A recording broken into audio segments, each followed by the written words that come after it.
걸륭제 이야기.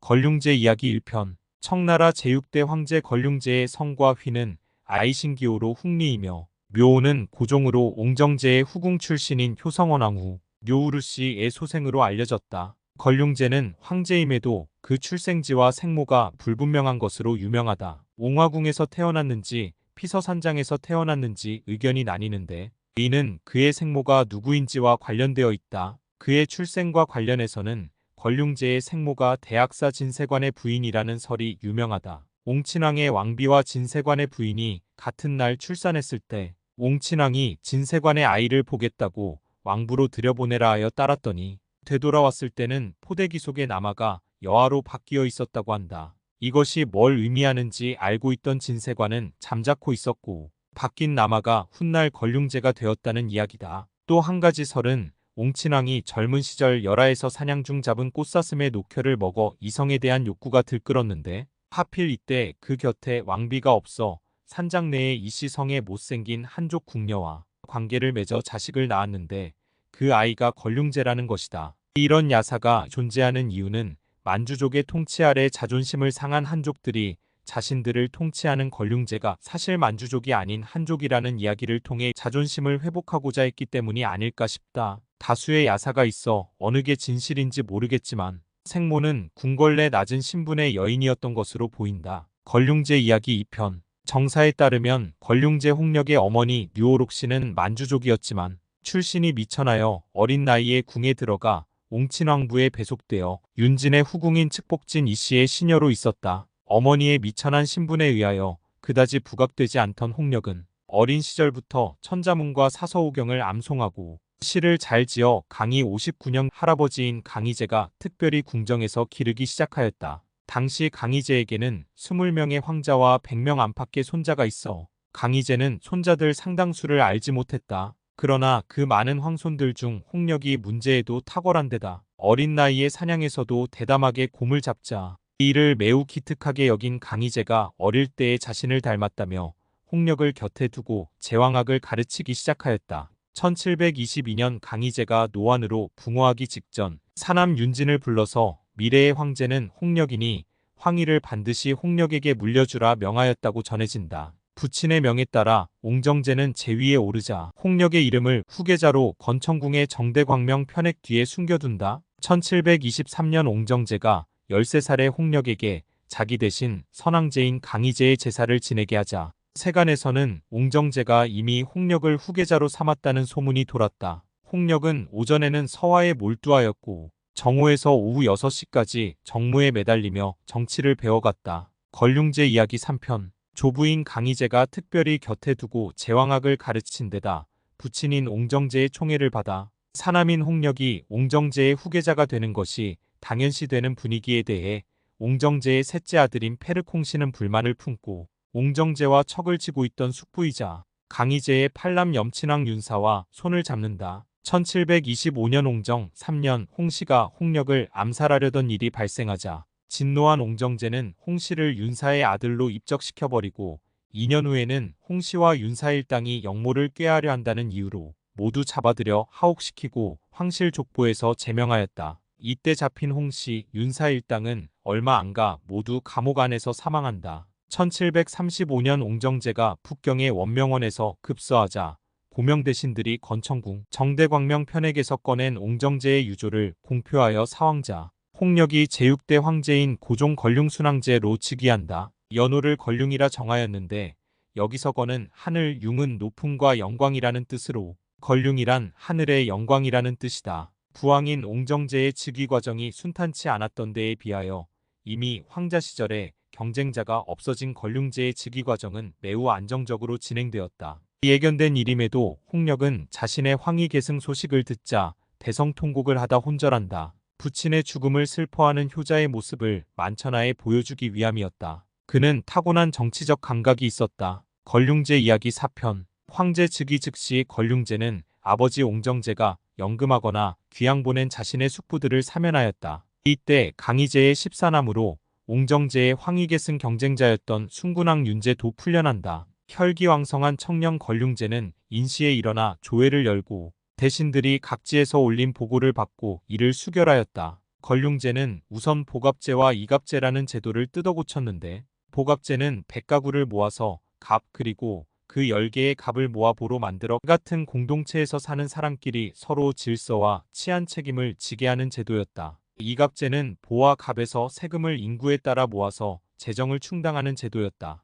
보갑의 장들인 지방 관리들이 인구와 세수를 일부러 줄여서 보고하고 뒤로는 세금을 무겁게 매겨 막대한 사익을 취하자 1740년 권룡제는 정확한 인구조사를 위해 각지의 보갑장에게 가구당 세는 사람의 수를 군역을 지는 장정이 아닌 집안의 여자들까지 모두 다 계산하고 백성들의 수, 나이, 성별과 이름을 문패에다 적어 각자의 집 문 앞에 걸어놓게 하였다. 이러한 정책으로 권룡제는 청나라의 총인구 수를 보다 정확히 알게 되었고 지방관들이 인구와 세수를 일부러 줄여서 보고하여 사익을 취하는 것을 막을 수 있었다. 이런 권룡제의 정책은 청대 후기까지 지속되었으나 사실상 부정부패가 시작되는 권룡제의 치세 후기까지만 지속되었다. 권룡제 이야기 5편. 어느 정도 내치를 다져 국고의 은자가 풍족해지자 권룡제는 자신의 위엄을 떨치기 위해 군대를 일으켰다. 여기에는 권룡제가 평생 존경한 할아버지 강희제에 대한 동경심이 큰 역할을 했다.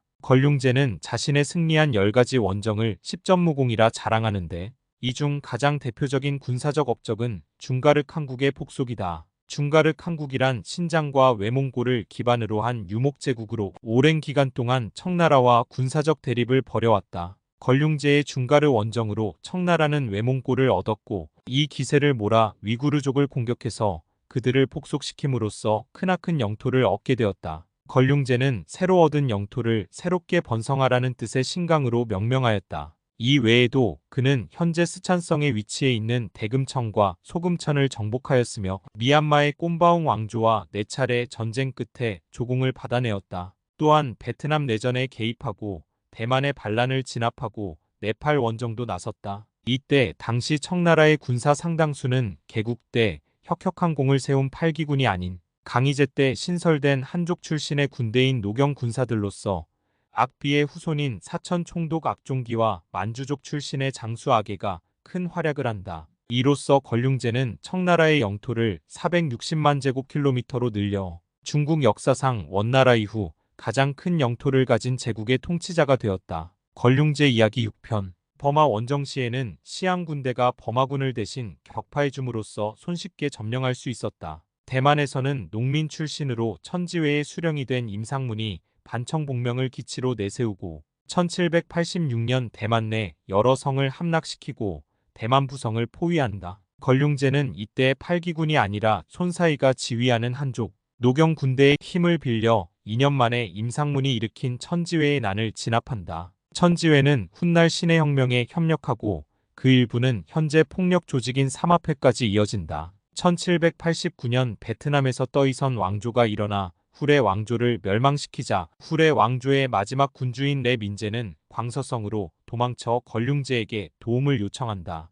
권룡제는 그의 요청을 수락하여 대군을 보내 탕롱을 공략한 다음 다시 민제를 복위시켰으나 떠이선 왕조의 응우옌후에가 탕롱을 공격하여 청군을 상대로 승리를 거둔다. 레 민제는 다시 청나라로 망명하고 응우옌후에가 황제로 즉위한 후 청나라의 승인을 받아 조공국이 된다. 1791년에는 네팔의 구르카 부족이 티베트로 쳐들어오자 권룡제는 8기군과 노경의 군사들을 파병시켜 구르카군을 몰아낸다. 권룡제는 자신이 이긴 10번의 원정을 10전무공이라 하고 이를 기념해 10전무공기라는 책을 쓰고 자신을 10전노인이라 스스로 칭하였다. 권룡제 이야기 7편. 권룡제는 조부 강희제처럼 남쪽으로 순행하는 것을 좋아하여 모두 6번 남행하였다. 권룡제는 순행할 때 황자, 공주 대신 황관, 시녀, 호위병 등 3,000명을 대동하고 여기에다가 건축가, 화가, 시인 등까지 데리고 가 그들과 더불어 강남의 절경을 논하였다.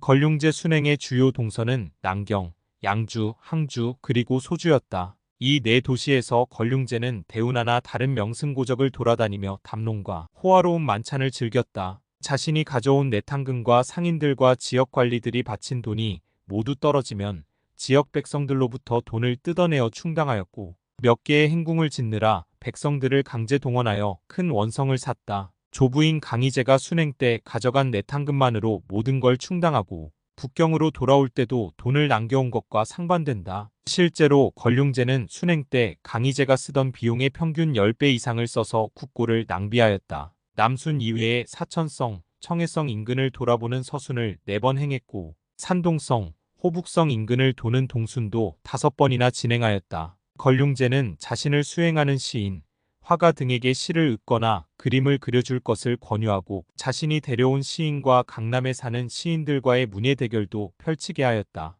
그는 자신의 탁월한 예술적 안목으로 예술가들의 칭송을 받았으며 강남의 진귀한 골동품들을 수집하는 데 열을 올렸다. 권룡제 이야기 8편. 권룡제는 사망 후 오왕기비, 오기비, 칠비, 육빈, 상귀인 등 책봉받은 공식 부인만 총 29명이었다. 첫째 황후는 배 위에서 연애를 즐기는 도중에 강물에 빠져 오한에 걸려 사망한다. 슬픔에 빠진 권룡제는 9일간 매일 제사상을 3차례씩 차리게 하여 깊은 애도를 표하고 이후 4년 동안 황후를 위해 100번이나 넘는 제사를 올리고 절절한 사랑을 담은 술비부를 짓기도 한다. 두 번째 황후는 울라나라 씨였는데 4번째 남순 때 권룡제가 기생을 품에 안고 있는 모습에 화가 나 다투다 머리카락을 자르고 여승이 되려 하였다는 이유로 권룡제의 노여움을 사서 맹궁에서 지내다 1년 후 사망한다. 권룡제는 황후의 부음을 듣고도 계속 사냥을 즐기며 황후 소생의 황자에게 자금성으로 돌아가 황후가 아닌 황기비의 예로 상례를 치르라고 명한다. 가경제의 어머니가 3번째 황후가 되는데 생전에는 황후가 아니었고 사후 추존된다. 권룡제의 여인으로는 향비가 유명한데 향비는 신강 위그르족 여인으로 몸에서 특이한 향내가 났으며 아름다운 미모의 여인으로 권룡제의 총애를 받았다고 한다. 권룡제는 위그르족 말을 알았기 때문에 향비와 직접 대화할 수 있었으며 이슬람교를 믿는 그녀를 위해 이슬람 사원을 세우고 별도의 음식을 제공했다고 한다. 한편 권룡제 때 정복당한 신강 출신의 향비가 단도를 품은 채 권룡제를 암살하려 했다는 야사도 있다. 권룡제 이야기 9편. 권룡제는 철저하게 일과 삶의 균형을 추구한 황제였다. 오전에는 정무를 보고 오후와 저녁에는 시를 짓는 것을 낙으로 삼아 평생 42,000수가 넘는 시를 지었다. 전당시에 수록된 2,200여 명의 당나라 시인들의 작품을 다 합친 것이 48,000수에 이르는 것을 고려할 때 엄청난 양임을 알 수 있다. 시를 짓는 것과 함께 서예와 그림 그리기도 즐겨 수많은 작품을 남겨놓았다. 89세까지 부지런히 행한 그의 언행은 청고종실록 1,500권에 실려있다. 이 실록의 총글자 수는 1,358만 자나 된다. 권룡제는 1770년 중국에 있는 모든 고서적들을 수집할 것을 칙령으로 반포한다. 3년 후 이렇게 모인 33,000여 개의 서적을 한데 모아 3,800여 명의 학자들이 필사하고 분류하여 20년 만에 한 권의 대사전으로 완성하는데 이것이 바로 사구전서다. 사구전서 편찬과 함께 문자의 옥이 같이 진행되어 모든 책들을 24번 조사하여 청나라의 정통성에 의문을 제기하는 서적은 모두 불온서적으로 지정하여 불태워버렸다. 이외에도 한문과 몽고문으로 된 대장경을 만문으로 옮긴 만문대장경을 편찬하고 옛 만문으로 작성된 노만문헌을 정리하고 팔기통지, 만주원류고 같은 글을 친필 저술한다. 권룡제 이야기 10편. 권룡제 시기에는 조세 면제령을 여러 차례 내렸다. 면제된 세액만 해도 은화 2억량이 넘었다. 권룡제는 궁전, 행궁, 도로, 운하 등을 새로 짓거나 증축하는 데에도 힘을 쏟았고 이화원, 원명원, 장춘원 등 자금성의 후원을 신축하거나 증축했다. 특히 권룡제는 원명원이 동서양이 만나는 궁전이 되길 원하여 예수의 선교사 카스틸리오네에게 원명원의 개보수를 명하였다. 카스틸리오네는 프랑스 베르사유 궁전을 본따 지붕은 중국식, 건물 외벽은 서양식으로 지었다. 권룡시대 초기부터 안정된 내치와 더불어 새로운 작물과 농작 방식이 도입됨에 따라 농업 수확률이 대폭 상승하여 상업이 번창해져 경기가 활성화되었다. 특히 신대륙에서 전래된 고구마는 어느 땅에서나 잘 자라 백성들의 기근을 면하게 해주어 청나라에 큰 영향을 끼쳤다. 이 시기에는 무역도 늘어 차, 도자기, 비단 등이 주요 특산품으로 세계에 수출되었다. 이에 따라 1760년에는 국고에 총 85톤의 은이 있었으나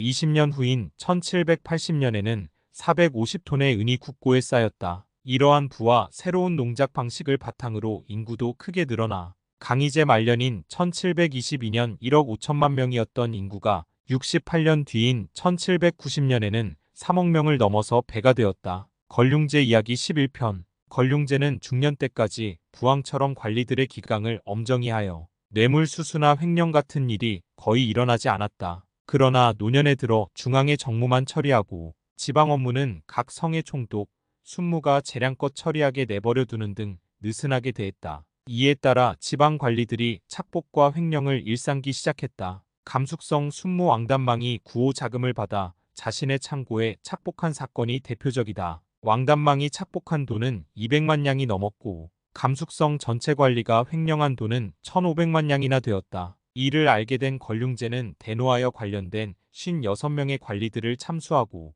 군기처의 지방관들의 관리를 엄정히 하도록 지시하였으나 곧 흐지부지되었다. 걸륭제는 재위 후반기 내내 화신이라는 인물을 절대 신임하였는데 그는 과거 시험에도 낙방한 인물이었으나 매우 유능하고 아부에 능하여 걸륭제의 총애를 한몸에 받았다. 화신은 왕단망의 뇌물수수 사건을 철저히 밝혀내어 그 돈을 국고로 환수한 공로로 1780년 불과 31살 나이에 호부상서가 된다. 호부상서가 된 그는 각지의 총독 순무에게 일정한 돈을 지불하면 대역죄를 제외한 모든 죄를 사면하는 방식으로 자신과 걸륭제를 위해 돈을 모아 창고에다가 쌓기 시작한다. 걸륭제 자신도 말년에는 재산의 축적에 크게 집착하여 자신의 생일날 황금 불상 1만 개를 받았다. 걸륭제 이야기 12편.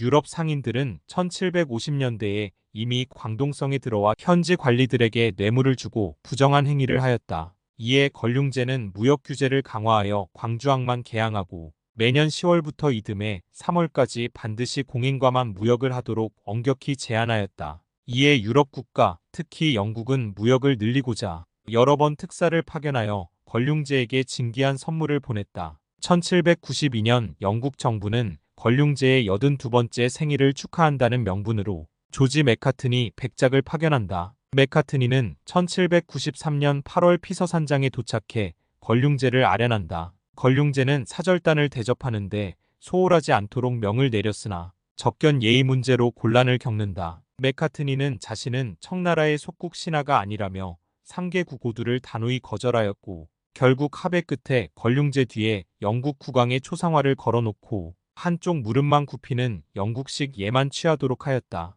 걸륭제는 무역을 늘리고 공사를 상주시키고 싶다는 조지 3세의 친서를 거부하고 천조가 만국을 통솔한다. 천조는 부족한 게 없다는 말을 늘어놓는다. 2년 뒤에는 네덜란드 정권 특사 이삭 티칭이 걸륭제의 재위 60년을 축하하기 위한 사절로 왔다. 이삭 티칭은 상계 구고두를 바로 올려 걸륭제의 호감을 샀다. 이 때문에 걸륭제는 네덜란드 사절단을 영국 사절단보다 더 우대하였다. 걸륭제 이야기 13편. 1795년 말 걸륭제는 스스로 황위에서 물러날 준비를 한다. 짐의 할바마마께서 재위하신 61년이란 기록을 짐이 감히 깰 수 없으니 걸륭 60년째 되는 해에는 황위를 넘기고 물러나겠다 고한 황제 즉위시 약속을 지킨 것이다. 걸륭제는 15남 영염을 황태자로 봉하고 다음해 음력 1월 1일 자금성 태화전에서 황위를 황태자 영염에게 넘겨주니 이가 가경제이다. 걸륭제는 태상황제로 물러남에도